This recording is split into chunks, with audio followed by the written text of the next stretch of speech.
Well, Richard Spruce discovered a strong word. I mean, he discovered from the Western scientific perspective, at least, um, the carpi vine. He named it Banisteriopsis carpi.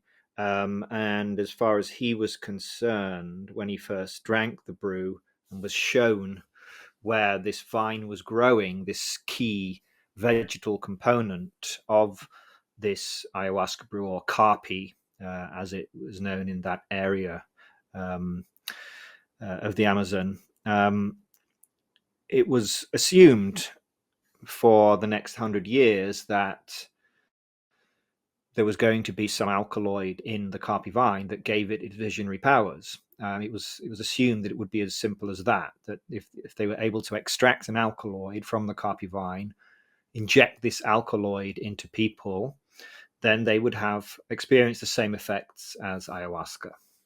But it didn't work out. We know, in hindsight, we know exactly why it didn't work out. But you have to imagine this was, Spruce discovered the carpi vine and named it in 1852.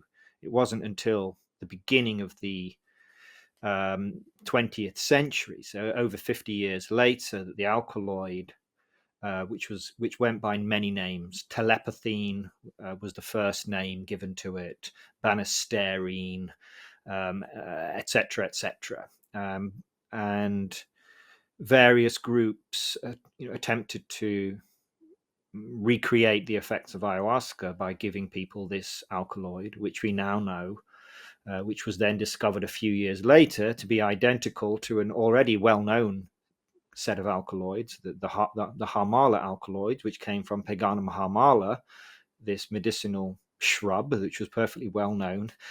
So it was kind of like this doesn't really make any sense, because these alkaloids, when you isolate them, they make people a bit dizzy, kind of drunken appearing. They feel a bit drowsy. They fall asleep. They might have some colorful but fairly unremarkable dreams, and that's about it. And so it didn't seem to match these fantastical reports that Spruce had heard. I mean, he'd heard about people traveling to other worlds and seeing, beautiful cities and savage beasts preparing to seize them, from one report. I mean, it was wild stuff, and he'd never seen anything like it or heard about anything like it.